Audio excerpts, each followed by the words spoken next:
In my early afternoon report, Friday, July 25th, I talked about how the left, the Marxists, never can tell the truth, even when they're confronted with the truth. And I talked about how Columbia University, even though they were caught doing something wrong, they admitted no wrongdoing, just that they did things wrong.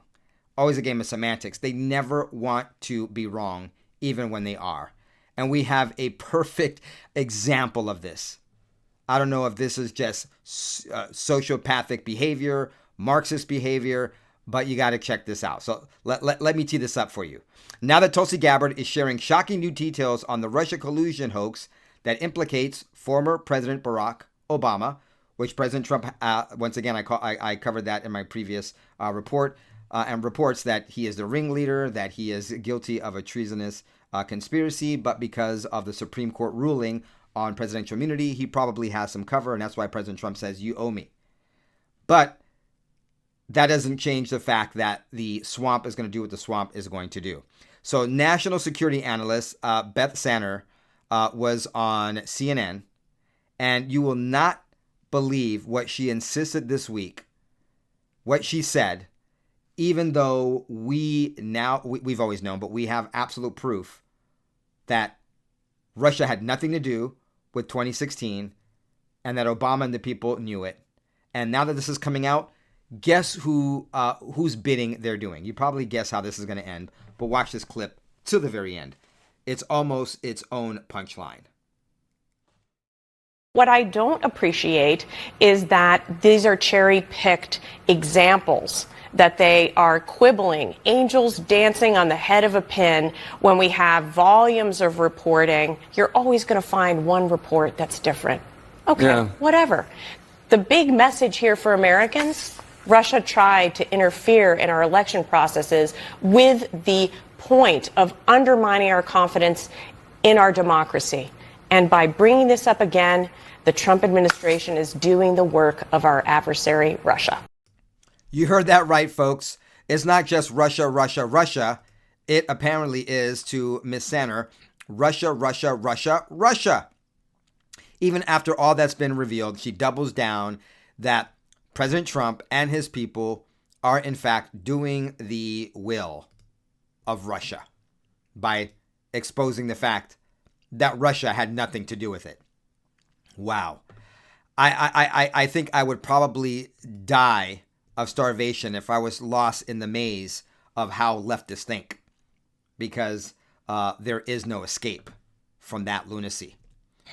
Okay, Friday, interesting thing happened on Friday, the 25th. Some pretty good news in the District of Columbia, U.S. District Court, and that came courtesy of Carl Nichols, a Trump appointee. Let me get you the details on that. A federal judge dismissed a lawsuit filed by 4 groups seeking to challenge President Trump's dismantling of USAID. U.S. District Judge Carl Nichols, a Trump appointee, dismissed the lawsuit because the court lacked jurisdiction. You know, it had to be a Trump appointed judge who actually recognizes things like jurisdiction and the law. The court ultimately cannot reach the merits of any plaintiff's allegations. However, because it concludes that it lacks jurisdiction over the claims of the parties which have moved for summary judgment, and that it likely lacks jurisdiction over the claims which has moved for a preliminary injunction, the court will accordingly grant the government's motion to dismiss the case and will deny the motion for a preliminary injunction. And let's not forget that this is because I think it was July 1st, the very beginning of July, Marco Rubio officially ceased operations of USAID and is no longer giving money to foreign countries. Of course, the crime of the centuries being us subsidizing other countries, we the taxpayer. So that is the latest straight up dismissed. Now, let me bring up something that we hadn't seen in a long time. I thought this was very interesting. This just happening on Friday. The House Ethics Committee found that AOC impermissibly accepted Met Gala tickets for her and her boyfriend and underpaid for the Tax the Rich dress and accessories. That sure took a long time. Jordan Conradson reporting the House Ethics Committee released a report on Friday finding that far-left Representative AOC, Alexandria Ocasio-Cortez, accepted more than $3,700 worth of apparel and accessories and a $35,000 Met Gala ticket for her then boyfriend, Riley Roberts. Didn't realize she was no longer with that same boyfriend. Quote, despite Representative AOC's significant attempts, the committee found that she failed to fully comply with the gift rule by impermissibly accepting a gift of free admission to the Met Gala in 2021 for her partner and by failing to pay full fair market value for some of the items worn to the event. That's what the committee wrote in the report that they unanimously voted to issue this past week following years-long investigation. Now, this is one of the stories that absolutely validates our concerns and our pessimism about things being done. If an ethics committee with no real teeth, per se, took 4 years or over 3 years to figure out what we all knew about AOC and the accepting of the impermissible acceptance of these gifts. I mean, how slow really is DC? But at the same time, this is not really that important given all the things that were happening. At the same time, we had Biden for 4 years, and so the ethics committee probably wasn't looking into that too much during those years of Biden. So I don't know. What do you think it is? You think that they're just really looking into more important things, that it was just kind of hidden and swept under the rug under Biden, or that, in fact, the swamp takes a long time when it comes to exposing their own? Anyway, just an update on that for those of you that wanted closure on this particular AOC story. And for those of you that want to see the numbers, essentially, she did not pay full value when it came to the gown rental. She paid about 10% of its fair market value. When all was said and done, she paid less than $1,000, and the fair market value of the gifts were over $3,700. I think we all know, really, that the Democrats, and it's not exclusive to the Democrats, but the Democrats are the worst offenders of just being straight up crooks. One of them, of course, taking advantage of her inside information and making millions for her and her husband, of course, is Nancy Pelosi. And this was interesting. Nancy Pelosi spoke about the power of organizing to address issues that Gen Z cares about. And this was what she did for Voters of Tomorrow. And we don't really care about that. But I want to play you a few moments of this and tell me if you notice anything about Nancy Pelosi and her ability or inability to communicate like a sober person. It would take some of our workers a lifetime to make what the CEO makes in 1 year. And it would take, well, again, a person's whole future. But if you go back, it would take from well before the revolution for them to have to work all that time to make what the boss makes. I'll just again close by saying, and I mean it this time, I'm from Baltimore. When we're coming here, I felt as though I was going back home to Baltimore. Any Marylanders here? Any Californians here? So Lush Nancy is at it again, plastered at this summit that she's speaking at. And let's not forget, folks, that there is definitely a push for term limits. I mean, President Trump is sharp in his age. There should at least be, some sort of cognitive and health requirements to make sure that people can do the job. I mean, let's not forget when it comes to Nancy Pelosi, we saw during January 6th, during the, she was in a walker. Okay, and that's fine. But really, maybe people should be forced to retire. Maybe they should be forced to retire. I don't know. This is her in February. She can't go anywhere without her aides and her little walker. Term limits, or at least some sort of health and cognitive test at the minimum to continue the job in Congress? What are your thoughts? Put it down below. How about a little levity here, folks? And it has to do with what the Border Patrol did. They went full Viva la Vida. They used Coldplay's viral Jumbotron kiss cam moment where they found the CEO and the head of HR having a little extramarital activity going on. What do you think of this? What do you think of this sense of humor that our current Border Patrol has? They released a video using the viral Coldplay kiss cam footage to troll illegal aliens with the caption, the face you make when Border Patrol walks in and you're an illegal alien. Or how about this? The face you make when Homeland Security shows up and arrests you for impeding in their operations. This on Friday.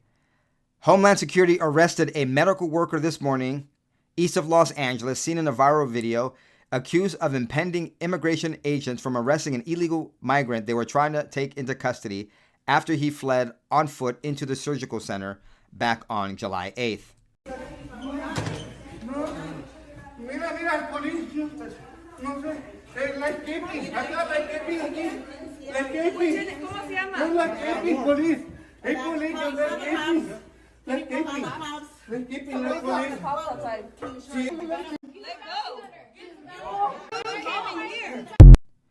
Breaking, per federal law enforcement sources, the two Southern California medical workers seen in a viral video physically blocking an ICE agent from arresting a Honduran illegal alien who had fled into their surgery center in Ontario, California, have both been charged federally, and the male was arrested earlier this morning. The female remains at large and is wanted by federal authorities.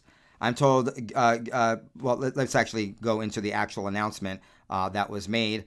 Jose de Jesus Ortega is charged forcibly assaulting, impeding, and interfering with a federal officer involving physical contact, and conspiring to prevent by force and intimidation a federal officer. And then we have Danielle Nadine Davila, who is also wanted for the same charges. U.S. Attorney Bill Astley saying, "My office has filed federal criminal charges against Jose de Jesus Ortega, 38 of Highland, and Danielle Nadine Davila, 33 of Corona, who are accused of assaulting and interfering with an ICE investigation early this month at a surgery center in San Bernardino County. The media originally reported that the illegal alien was taken during a medical appointment. That was false. The illegal alien arrested inside the surgery center was not a patient. He ran inside for cover, and these defendants attempted to block his apprehension by assaulting our agents. It doesn't matter who you are or where you work. If you assault our agents or otherwise interfere in our operations, you will be arrested and charged with a federal crime." I had to hit 600. I had to kind of like that. I like that there was 666 likes on this video.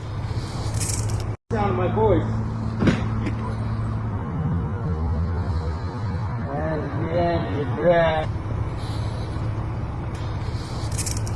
To me, it's nuts how lawless things have gotten, where people are literally on the side of criminals.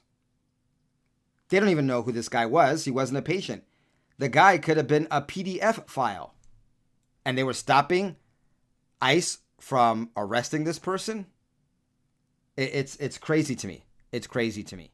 We have an update to this story that I didn't have when I originally started recording, but now that I'm editing this, I'm seeing the update. They did, in fact, arrest the second person. They turned themselves in. Breaking from Bill Collusion over at Fox News. Sources say that the female medical worker, Danielle Nadine Davila, was just arrested by HSI agents and is now in federal custody. She is also charged with the assaulting, resisting, and pending federal agents. It makes sense that she would turn herself in, seeing that her mug was plastered everywhere, and who she was also named. Not like she was going to hide, so it made sense that she turned herself in. Okay, that is the update. But look, since we're talking about that, let me report on this good news. Daily Wire reporting that thanks to Trump, they have located 13,000 of the, 250,000 or so unaccompanied minors that are missing. And they've arrested hundreds of sponsors, according to the report. Let's not forget that it was under the Biden administration, by design, somehow misplaced hundreds of thousands of minors who entered the country illegally. If the Democrats really cared about children, they would be all over this story, but of course, they are not. They may love children, but not the way you and I, moral people, and President Trump and his people do. The Trump administration has reportedly located over 13,000 children who entered the United States illegally and unaccompanied before being lost to the government tracking system. Oh yeah, folks, it's all by design. Immigration and Customs Enforcement under President Trump has arrested more than 400 supposed sponsors of these minors for crimes related to mistreatment of these children that were in their care and other reasons. This is according to what official told News Nation, an official from HHS. Over 300,000 unaccompanied minors flooded into the United States under Joseph Robinette Biden Jr., the former Oval Office occupier, and then were lost, in the system. Now, I don't know which number to believe. Some reports say 300,000, some say 233,000, a quarter million, but it sure is a lot of kids, isn't it? A lot of kids went missing under Biden, once again, by design. The number from DHS, according to Just the News, is this number closer to a quarter million. More than 230,000 unaccompanied minors were released from immigration custody into the U.S. during the Biden administration and subsequently lost. DHS Inspector General Joseph Kafari testified in front of the House Oversight Committee. He said that 31,000 children were sent to invalid home addresses. 31,000 children sent to addresses that were invalid, as if the Homeland Security and, folks, they find people all the time. They have this information. Between Google and all these other things, they can know if an address is legitimate or not. But somehow 31,000 children went missing because of invalid addresses and of sponsors that were not properly vetted. The oversight panel was called to review the findings of a previous report by DHS that found that Immigration and Customs Enforcement is unable to track the status of all unaccompanied minors currently in the U.S. and that the findings find, quote, real significant gaps in ICE's management of these children. This is not simply an administrative problem. It's a systemic breakdown that poses grave risk to unaccompanied alien children and the integrity of our legal immigration system. Thank God that we have President Trump back in the Oval Office, that we've got, Homeland Security under Kristi Noem, that they are trying to fix this problem. And of course, this wasn't a problem. This was all by design, done to be able to traffic children for illicit labor, working in many of these chicken farms and other things throughout the nation, and also for pervy, very, very sinful activities. But that's not all. The findings are double-edged sword, Subcommittee Chairman Representative Clay Higgins said. While some vulnerable children have likely been trafficked, exploited, and subjected to forced labor, the report also found other older teens that were convicted criminals and gang members. But that doesn't stop the Democrats on that same panel from saying that the Trump administration is reckless in their immigration initiatives and lamenting that DHS is actually looking for these children, calling it increased targeting children in its deportation efforts. They're going after these traffickers of children, and the Democrats have the gall to say that they're being targeted. That's absolute insanity. Under President Trump, the pattern, of course, is different. Trump revealed earlier this month that his administration had located 10,000 of the missing unaccompanied minors. This is President Trump a couple weeks ago. Something that you should have that you haven't reported.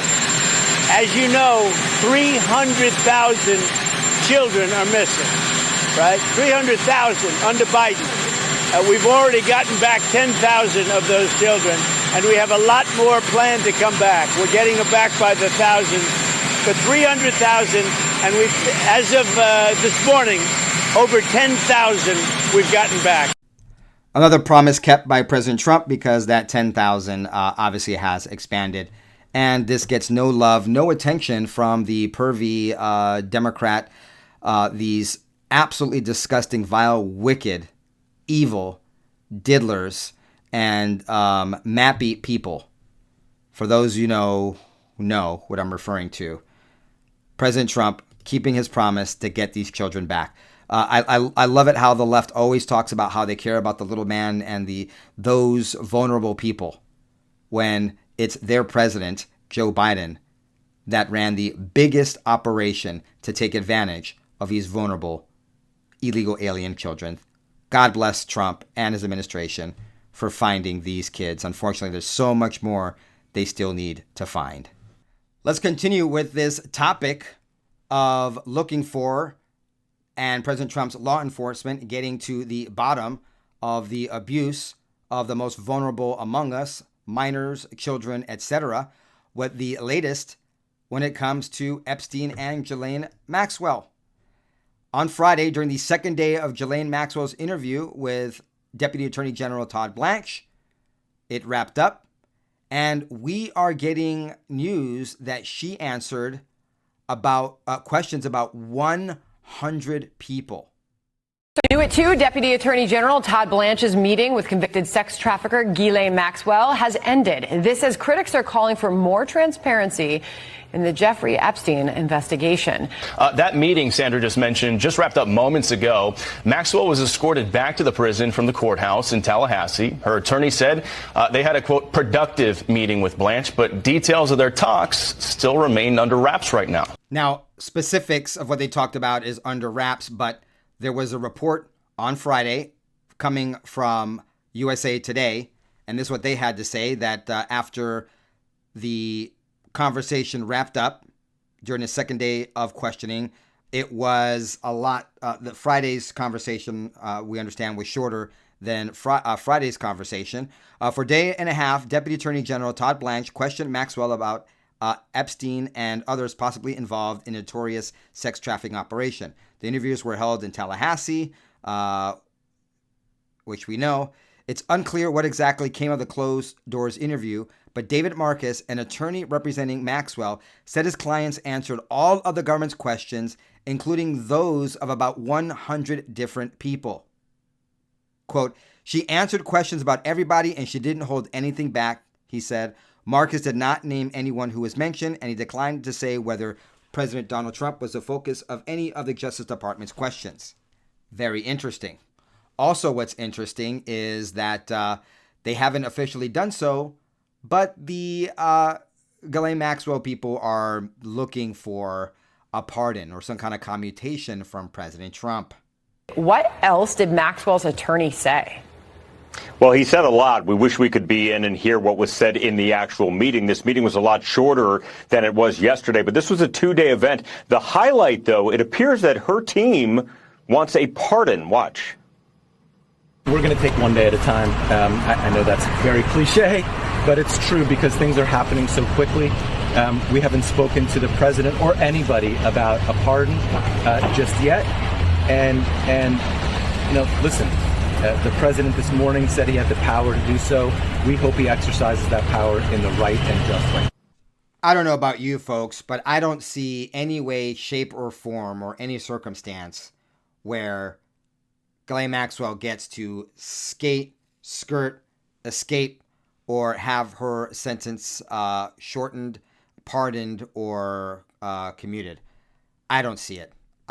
President Trump would absolutely lose everybody if he did that. And not that President Trump does things because he worries about what people are going to think. He does what's right. And I just don't see him doing that.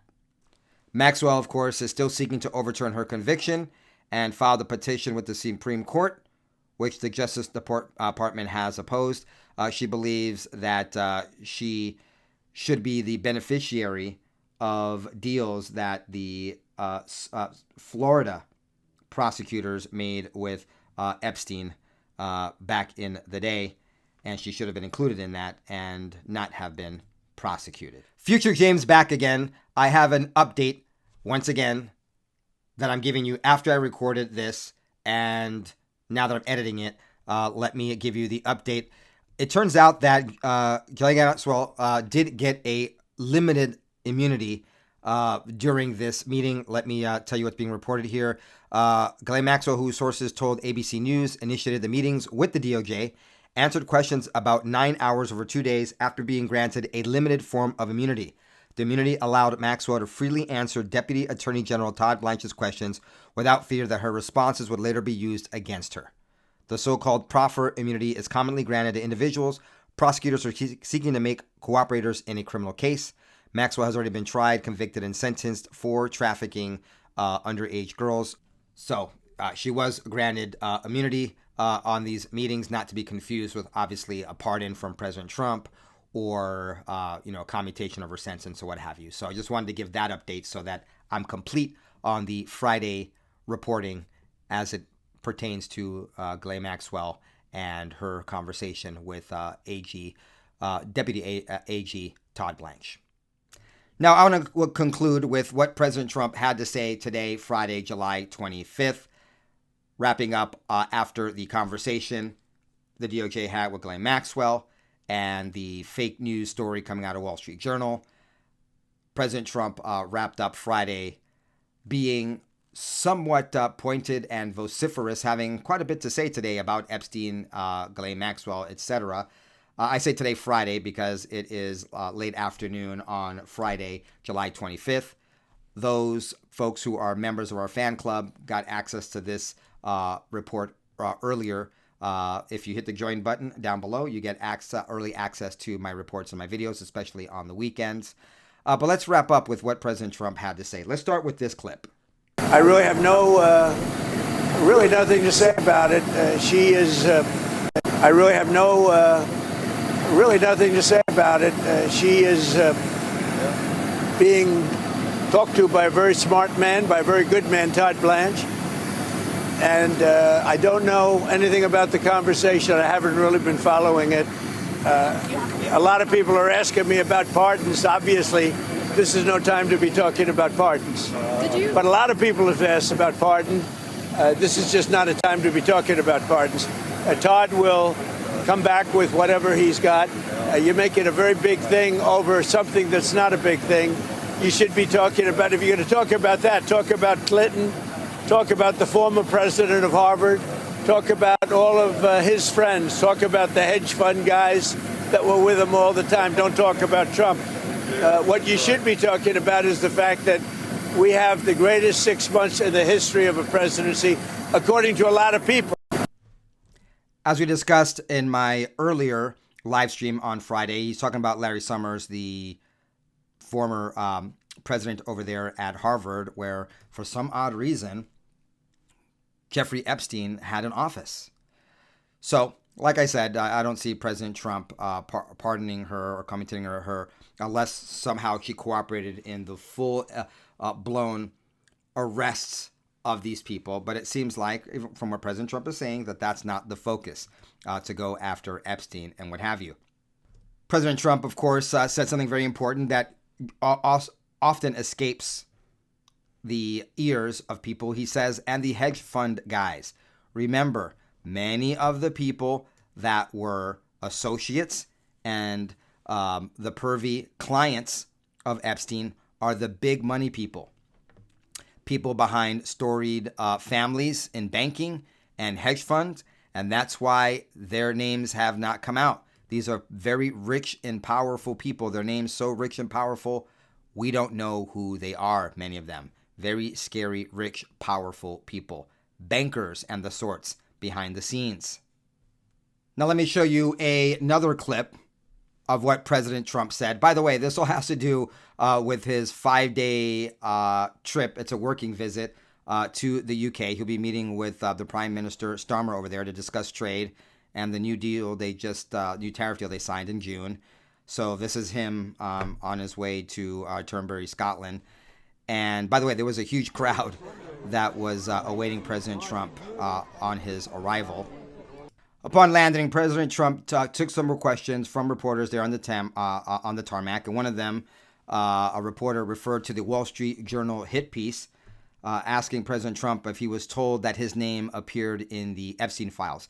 Now, as reported a couple of days ago, and another Trump-Epstein hit piece, according to the Wall Street Journal, U.S. Attorney General Pam Bondi told President Trump in May that he is in fact mentioned in the Epstein files. We know that Bondi said the information about the several other people who appeared in the Epstein files was unverified hearsay. That's what was being reported. The Wall Street Journal reported, when Justice Department officials reviewed what Attorney General Pam Bondi called a truckload of documents related to Jeffrey Epstein earlier this year, they discovered that Donald Trump's name appeared multiple times, according to senior administration officials. So the Wall Street Journal also said that in May, Bondi and her deputy informed the president at a meeting in the White House that his name was in the Epstein files. Many other high-profile figures were also named. That's what they said that Trump was told. And even Wall Street Journal said that being mentioned in the records isn't a sign of wrongdoing. A reporter went and asked President Trump about this. He had a very simple reply.